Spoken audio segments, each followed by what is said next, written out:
Welcome to today's episode of Sharp Edge, where we explore the ideas shaping the future of work. This is an initiative by North Region HR Committee of CII. I'm your host, Samir Wadhawan, organization and talent consultant and advisor. And today we are diving into the most talked about topic in HR, artificial intelligence, AI in HR. We all heard about AI transforming industries, but what does it really mean for HR professionals? How can HR leaders use AI not as another tech trend, but as a strategic tool to attract, develop, and engage talent more effectively? To unpack all that, I'm thrilled to be with Kannu Priya, who is Global AI Leader in People Function at HCLTech, who has successfully implemented AI solutions in HR. Welcome, Kannu Priya. Thank you, Samir. Glad to be part of this very interesting and prestigious initiative, and looking forward to having a fun conversation today. Great. Let's start. Could you start by telling us a bit about your background and the role in bringing AI in HR at HCLTech you played? Yeah, certainly. Would love to. So I come from computer engineering background way back, like two decades back, and spent few initial years of my life working on some legacy technologies. Moved on, got bored, did my MBA in HR. And for last 16 years, I have been, I got lucky to handle some diverse portfolios of in the HR space, from organization, leadership development to business or geography HRs. I'm currently based in California, United States. So that's where the geo element as well comes in. Out of my own maybe engineering hat, but I always had interest in data patterns, and the stories it can bring out always excited me. And out of that interest, almost a decade back, I went ahead and enrolled myself into University of California, UC Berkeley, for some advanced education in this field. And that was during my maternity break. So I utilized my time. Anyways, my sleepless hours can go in some productive time there. And that, I think, maybe I call it luck or whatever. So that has really shaped and helped me in what I'm able to do today. For last almost 3 years back is when I took up the dedicated charter to be the AI leader and reimagine how HR can be with this whole era that is that AI was bringing up. And that, I think, truly, I believe HR has a potential, and that's at least the goal that I am driving with, in reimagining and be the front runners to tell the world that AI can bring value, right? That's the interesting world we are in today. It's a level playing field. Nobody's ahead, everybody's experimenting. And only people who are able to click it and solve real problems are going to be ahead. And that's what we are trying to do. Awesome. The proactive upskilling, using those skills in future technologies to drive the future of work. I love it. Maybe that's another topic for next podcast. But let's coming back to the topic. What was the motivation of your company to start exploring AI in HR? What problem were you trying to solve? Yeah, that's an interesting question. If I really think back, we were experimenting with AI, not the generative AI that everybody is now relating to, which is like ChatGPT and all, but machine learning, for example, right? Predictive models, using algorithms to bring out predictive, say, attrition prediction or sentiment analysis, which was traditional natural language processing techniques. And that was back in 2015, 2016 that I'm talking about. So I have experimented and used some text data to bring out those insights and presented externally and internally back then we are talking about. So I would say the interest has always been there. It has just gradually increased the curiosity. And the pivotal point was around 4 years back, we also did a research on, what are the technologies that are going to disrupt the world and our company, basically technology company, right? As you all know from HCLTech, over the next decade. And interestingly, remember, that's much before the ChatGPT Big Bang, right? That took over the world. And generative AI was part of those 21 skills that we predicted will be the key game changers in the world. And around the similar time, our new CHRO came in, and when they were reviewing the list, the question came in, what about HR? Where do we stand in this when the disruption is going to happen? That's when the company decided to form a dedicated next generation COE. And I was asked to drive AI as a tower under that as one of the leader. And I still remember that conversation I had with Ram, who is our chief people officer. He suggested, this is what we are thinking. No idea what it will be, right? We still have to figure it out. And I told him in few seconds, I am all in. I will leave whatever portfolio I was handling. I was a sales HR head at that time. Leave all of that. I am all in. But let's be clear, all the work we are doing is experiment. And 50% of it will fail. He was okay with it. He continues to be okay with it. So that is the important part, right? To be okay to fail. But most important is we have to experiment. We would have not achieved what we have achieved today and getting all the limelight in HR function in the company with board of directors and with external forums if we would have not taken that leap of faith to go ahead and try. And I think so to sum it up, I think our motivation was not a problem solving, but more as an opportunity and maybe thinking more for future readiness than being stuck in the, those whole same frame of working that the industry has been used to. Interesting. Risk-taking, proactive, future-focused, effective sponsorship. Few takeaways from what you just said. Great. So this brings me to the next interesting question is, usually every HR professional thinks, whoever is thinking of implementing AI in HR, what areas to start with. So what were the first HR areas where you implemented AI? Yeah. So a decade back, which seems like a very long time back now, though with the speed at which we are changing, the world is changing. But that back then we started with data science analysis patterns. In fact, even when I took up this role 3 years back as a dedicated AI head for HR, the first project I took was, okay, we have so much of text data. HR, we are dealing with people, right? Our function deals with humans. And that's where the text data comes. Maybe it is on performance appraisals. It could be a ticketing system that you would have in the company where people are expressing themselves. And what are we doing about it? So that's where we start with the employee listening as the first project in our company. And the idea here was people fill the forms, manager look at it, but then are we able to capitalize on that data to say what really is driving my employee, especially say the high performing or the critical employees, and am I being proactively able to address it as a more about a whole planned strategy of the company.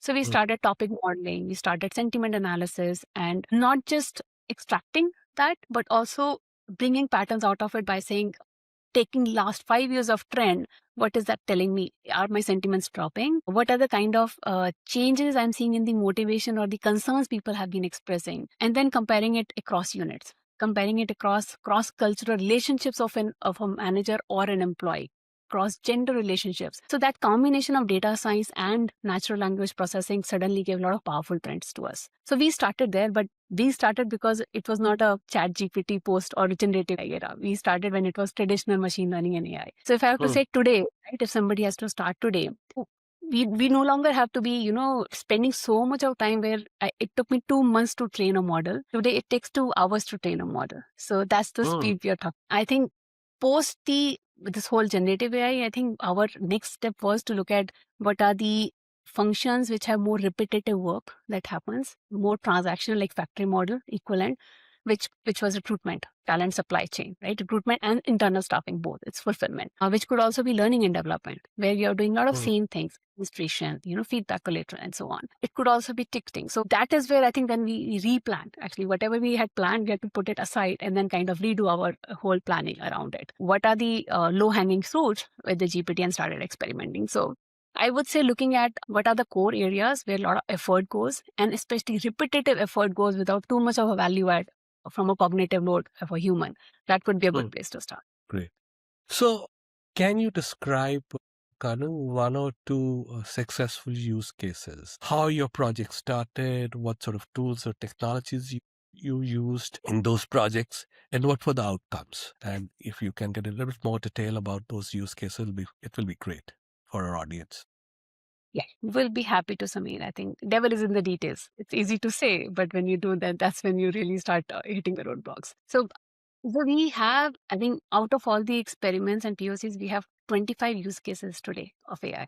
I'll stick to the one that has been the most impactful, which is the talent fulfillment side of it. How we started, we looked at, basic forming a core team, which is people who we know are people who can think, who can experiment, who have that aptitude to do it. and who are able to come to a stage where say, okay, is AI the magic wand that can bring the change? And then just going with that and testing it out. So in fact, interestingly, one of the place why we started investing heavily, apart from the curiosity of learning and experimenting with recruitment team, was there was an escalation which came to Ram, our CPO, on salary deviation. And we all are used to it, right? In HR, every day we have those exceptions. Something was not clicking, right? There were people in the same skill, same position, two hires, a slight change in the band and a composition deviation for both. It's India hiring. And Ram sent it to me, forwarded it to me. In India, anyways, you have to record all interviews, right? At least one round of the interview is mandated. It has to be recorded. So he wanted to see, with the experiment we are doing, can AI give an opinion on whether the salary deviation is justified and are we making the right decision, which has come from the assessment that have already been done by panels, expert panels. So we went ahead and we, did the AI magic wand on it. And we brought out, and interestingly, a person who was suggested to be higher band with a higher salary actually came out to be a lower from a proficiency of a skill assessment when we brought AI. Switched, the role switched. And the person who was lower total experience actually had a much higher caliber when we purely look by the technical competence demonstrated in the interviews. So that's where suddenly you are no longer an experience-based, but a skill and a competency-based hiring that you are doing. So that clicked. Interesting shift. Yes. And a shift which is very hard to do if you have to just keep propagating like we would do otherwise without AI in place. And that, I think, did the job. And we thought of whatever experiments we did, we already knew if we take from end-to-end life cycle of recruitment, we had done that mapping already of value chain on right from the beginning when the demand is raised and it comes to a internal resourcing or a recruitment, all the way till the end when the candidate is selected, step by step, what is the activity that is done, where there is a bottleneck, basically pre and post time effort that is taken, where there's a dependency and bottleneck. So we have done that mapping. So that's when we started investing in automation and doing a full rigor of a product around it. In other areas of what we found as we are a technology company, like a lot of times clients would expect a strong proposition of why are we ready, or are we having a good talent to be able to deliver the kind of complex projects that we are saying we can do for them. And techies are not very good in projecting with those English and marketing skills. Can AI help with those articulation? Can AI help with those sales pitch where we are able to help us fulfill and realize the billing in a better manner? Again, that clicked very well, right? Now, we don't send just resumes to the client. We are able to use the tools we have where it does a adaptive match validated by the assessments we are already assisting technical panel through AI to assess right in a more foolproof manner, and also giving that detailed report, which is hard to say no to. So already it kind of does the job. Convincing becomes easier. So I think those are the various ways. And just to give a scale perspective for the large company we are in, we would on an average year do easily 500,000 interviews of technical expert panel.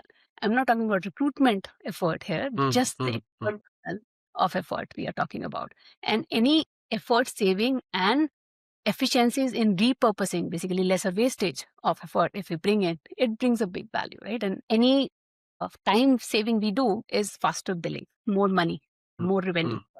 So from the work we have done, currently we invested, actually me and my team became a product head, product management. We left HR and we have been doing all technical design and solutioning for last more than a year. And we are at a stage where our product, we are calling it Talent Navigator. It has come in some news as well. And now we have already integrated with our enterprise systems. Every hiring will be enabled through AI. It enables hiring managers. It enables recruitment, internal resourcing, where anybody coming out of the project in the company, how fast we can match them to the open demand, and also match it with a quick selection decisions to be happening. Wait for hiring managers to be available. How fast we can do that selection and decision is what AI helps over here. And the results that we are seeing here is we are able to fulfill 40% faster. So for the accounts who heavily used our solution, end-to-end solution, there was a 40% of time to fulfill saving of time at a better selection rate. So out of all the profiles you start recommending to the final selection, because of the AI second opinion and support, there was a 2x fast, basically throughput improvement and lesser demand drop. So if we have say 100 positions open, we were earlier seeing say 20 would drop because of not getting fulfilled and it became redundant or somebody else started filling it from competition. So we have almost 150% of a reduction in those drop rates because we are able to fulfill on time, right? We are able to make those decisions in a much more efficient manner. And what I love personally is we also took it inwards to say, okay, our employees who are getting released and coming on bench, how can I help them to get the project faster before we have to do a business redundancy or let them go, right? That's responsibility on the employer. And we took them through this AI interview and this assessment, and we are seeing the 96% of those employees got deployed because we were able to help them. We were able to do everything right with an efficient manner to be able to really deliver value, not just for the company, to our employees as well. So that's I think is an interesting way where reimagining the whole places where people get stuck or people don't do a good job. Maybe that is documentation, that is conveying their expectation, that is doing an adaptive matching of things, and which is where I think AI can become that augmented layer to make it better. You alluded briefly to the measures, success measures. So once you have, say, AI in place, what sort of success, what sort of measures you look at for success, and what sort of data and matrices you use? I'm coming in more from what was prior to AI implementation, how the shift is post-implementation. Yeah.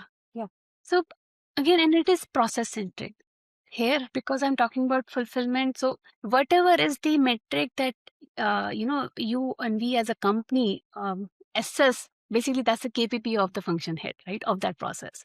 So whatever is that metric or target of that function, whatever we do in AI has to somewhere sit with it.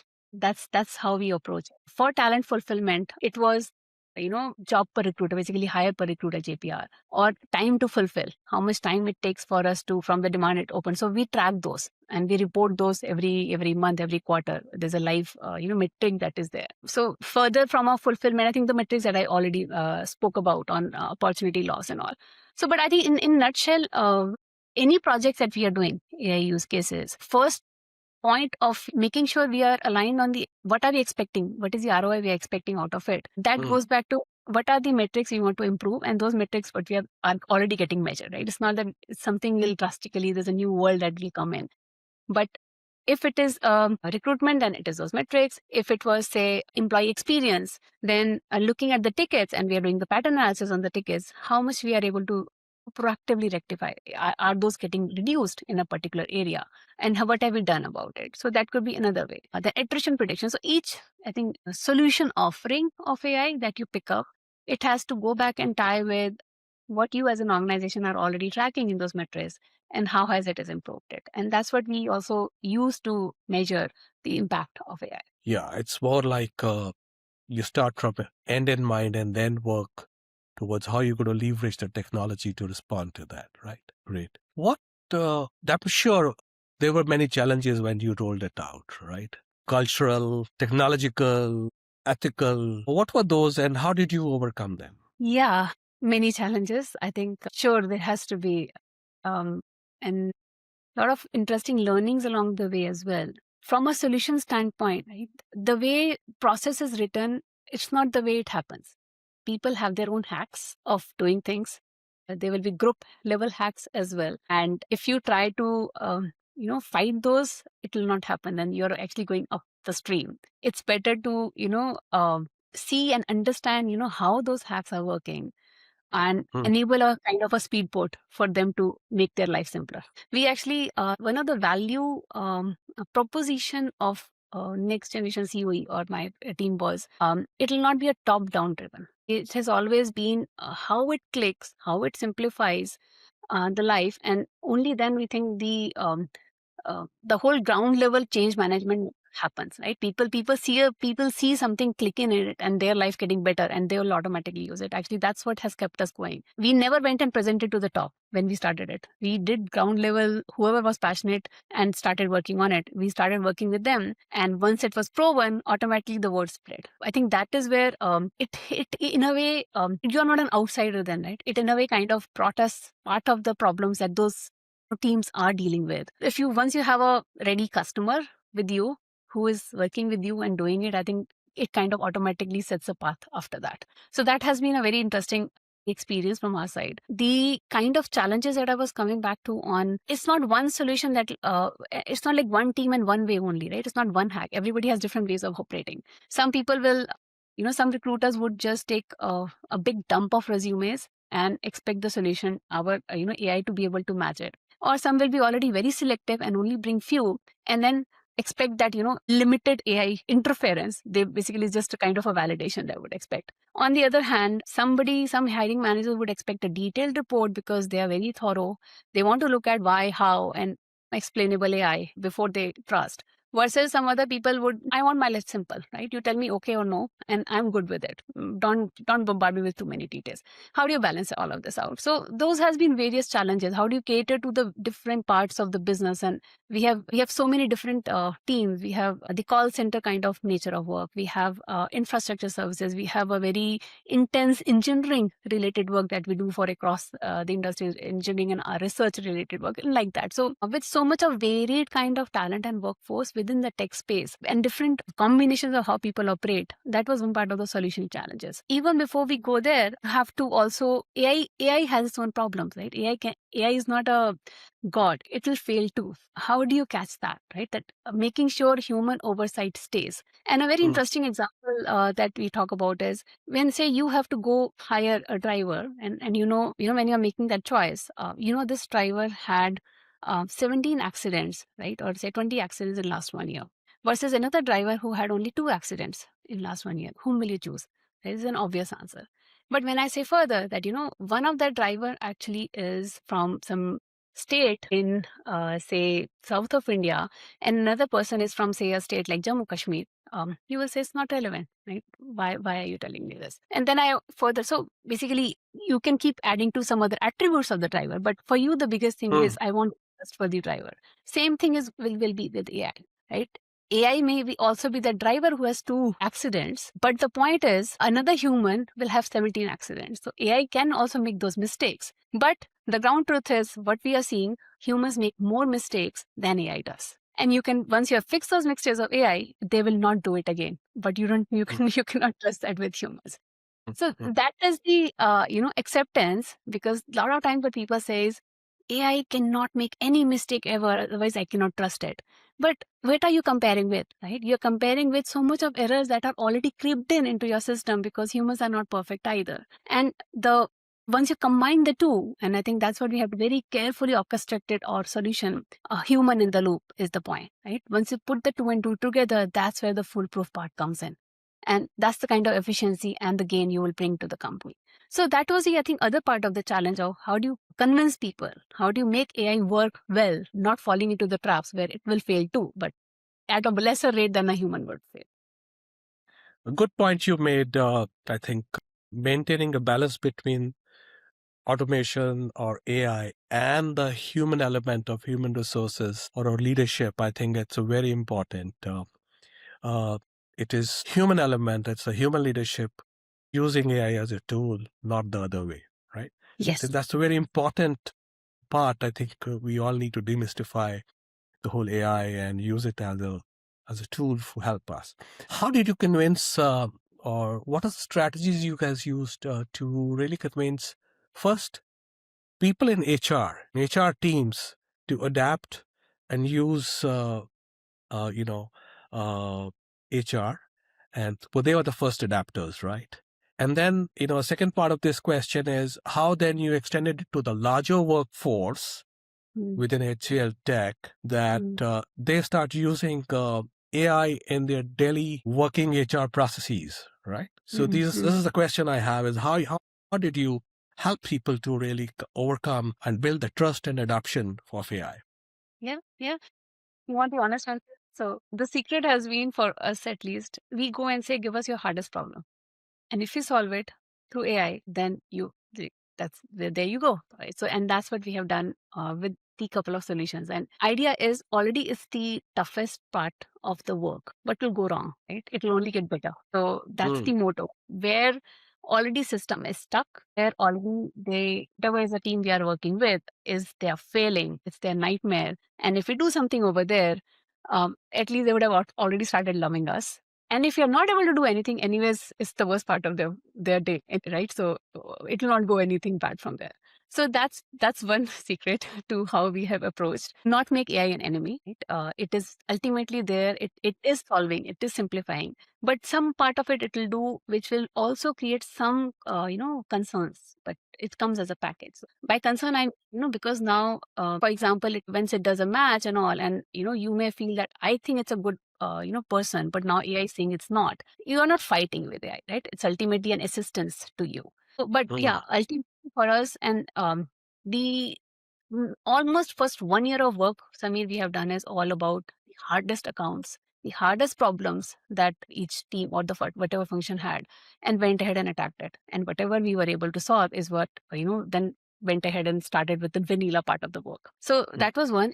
Also, another part of the change management is on combining relevant stakeholders and people where the way of work can be solved in a better manner.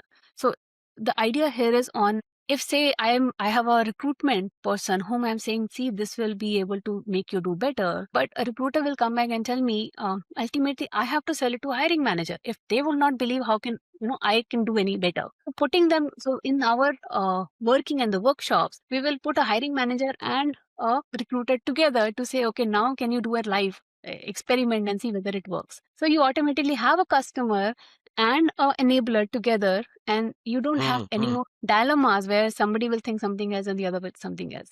Same thing for our internal resourcing team. Right? When we work with internal resourcing, we also have our capability managers who are supposed to be the decision maker for those resourcing teams, and it helps with the convincing. So it's not about putting them in front of each other and trying to just confront, but it's more about solving a problem, because they each have the problem and they have to come together to solve it, and we are enabling to solve. So that's another approach, Sami, that we take on helping HRs, helping our next level of management and employees to be able to come together and see it through as a new way of working. Little bit of crystal ball gazing. I know you are very interested in the emerging trends in AI, especially in the talent strategies. So what do you think the next 4 to 5 years future technologies will be there for AI in HR? The way I see, first and foremost, imagine a world where every role of HR will have some copilot assistants. Like we have, I don't know, I think in every organization would have some either copilot or chat GPT, or if not, then at least you can go with their free versions to it. So imagine there's a interface like that, which does couple of things for you, which could be document generation, it could be synthesis, which could also be query handling, right? Or even providing you some intelligence to do what you have to do. So imagine where every role will have a layer like that, which will do the core of the transaction. So I think that is what I see things moving towards. Chars who are doing a lot of transactions or just coordination or custodian of those transactions, I think are will going to be the first impacted. And that's is where AI and automation will already do the heavy lifting. I think that part, and to quickly come to a place where what is the value they can bring. I think that will be the interesting shift for HR. It's going to be more and more value centric. I think I have spent more than 15 years in HR myself. So many times we think this is the right thing to do, or we would like to do to value add, but so bogged down with transactions and reactive, handling fires that goes on, where we get, bogged down, that we never are able to come to those insights, to those consulting that we can provide to the business, which I think will happen much sooner now because of the simplification and the efficiencies that will come. So that's the next trend I feel, where uh, more automation, more and more automations in HR. We in our company are already challenging and saying, why do you need even a single HR in this process, and why? Then we start working backwards, say, okay, if 100% have to be done by AI, maybe that it's basically just to challenge the system, right? Of course, it cannot. It has a human in it, but that it already kind of shaken up the mind and the current frame of reference. And this is today. So if I take 5 years from now, already people would have moved on. People would have already, found the places where it does pretty well. We don't need any more query handling and explanation of policies. I already can do that. I need next level value. And third point will be more and more human part of the HR, right? Because processes are taken care of. transaction are taken care of. How are you being able to bring that human touch, which AI will not be able to do, which I think will be something that will make HR much more interesting and alive in the company than being a Yes. backup. Yes, with the routine taken care of by the use of technology, and I think it frees you up for more human-centric approach in your HR management. Great. If say novice like me who was starting their journey in HR professionals who are starting their journey in AI, where we should begin, and what will be your advice? Okay. So, to be curious, there's, I would say, a flood of content available online. You don't even have to go search. You can ask even a place like ChatGPT or a Gemini who will do the job. I think reading a lot, keeping track of those trends, I think is definitely helpful. And just to give a quick, easy tip, there's actually a course from Andrew Ng. He's one of the very reputed, AI scientists in the world, who is kind of the brain behind a lot of these algorithms we see today. So there's a generative AI for everyone course. I think it was on Coursera. It can be taken for free as well. I actually made sure for my team to do it as the first thing when we also started building this function. It gives at least the whole 9 years of, basic for a beginner, what AI is, what generative AI is, and what it does. So that could be one of the option that at least I know, and there will be several more. There's huge content available. So knowing and just keep reading and importantly playing around with it. And I'll actually tell you one more example here. You don't need AI skills today to be a person who can adopt and implement AI. The initial projects which I started without having any resource on the AI, I myself didn't do the AI course till then. I enrolled it after that. I went ahead, and there are campuses who do phenomenally good job, and maybe I have a luxury. I am in US. I know the campuses and the rigor with which their data science and Ivy League universities, especially how advanced they are. I just went ahead and offered some internship projects to students in Ivy League to solve some of the problems that I wanted to do in machine learning space. And that's it. It already gave me such a good insight on what was the power of AI there. So the AI skills and talent, it's much easy to get. It's the domain knowledge and the challenges that HR sits on, which is hard to crack from an AI standpoint. So that's the power AI, that's the power HR has in the current world. That I think is the clue for, as long as you are able to, have that, don't be okay with problems. Be okay to challenge them. Be the radical to go question why have, organization accepted the way it has now currently living. And can AI be the magic man to do it? Right? The question that we started asking in the first place. And go take colleges, take college students. I am a big fan of gig talent. In fact, for the projects that we do, 30% of the work we do with small projects, where we float up opportunity in the company just as a gig for people to come and apply. Two of my team members came through that small projects who did very good. They were not even from AI background. They are core HR people, but they had the mindset, they had the zeal to learn, and the way they operated, nobody can tell they are not from AI background. They are my best prompt engineers today. So I think experimenting, not going with the boundary of you need a data scientist only to solve, it will never happen. You have to do it because you know what problem you want to solve. Yeah, tech literacy and adapting and making it how to use it, and I think that's going to be a very key role for all of us to be successful in coming days. Being okay In with the yeah. Okay, in the last, it's a quick fire round, Kanu. One myth about AI in HR would you like to burst? the belief that it's some AI vendor who will solve my problem. No way. It's the HR who will solve the problem. If you go by tech vendor, you will have implemented, spend quite a lot of dollars or lakhs of rupees without any ROI. It's the HR who will have to solve the problem, and you have to just roll up your sleeve and get to doing that. Good one. One word that describes the future of HR with AI. Value-centric, because AI will help HR already take care of transactions. Now HR can focus on outcomes, not activities. That's where the HR is moving towards. Thank you, Kannu, Priya, for sharing such valuable insights how AI is reshaping HR. It's clear while technology plays a huge role, the success really comes from thoughtful implementation and a human-centered leadership. And thank you to our listeners who joined us today at Sharp Edge. Don't forget to subscribe for our next episode. Until then, goodbye. Goodbye.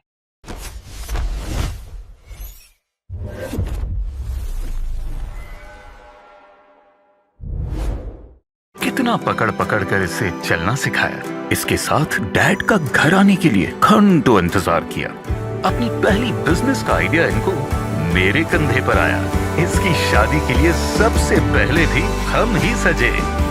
और बस यूं ही शुरू हुआ सिलसिला दोबारा, साथ जो चलता रहे। जिंदल साथ ही सील वाले पाइप्स और ट्यूब से बने गेट्स, रेलिंग्स और फर्नीचर हैं corrosion resistant, fire resistant, termite resistant और लॉन्ग लास्टिंग।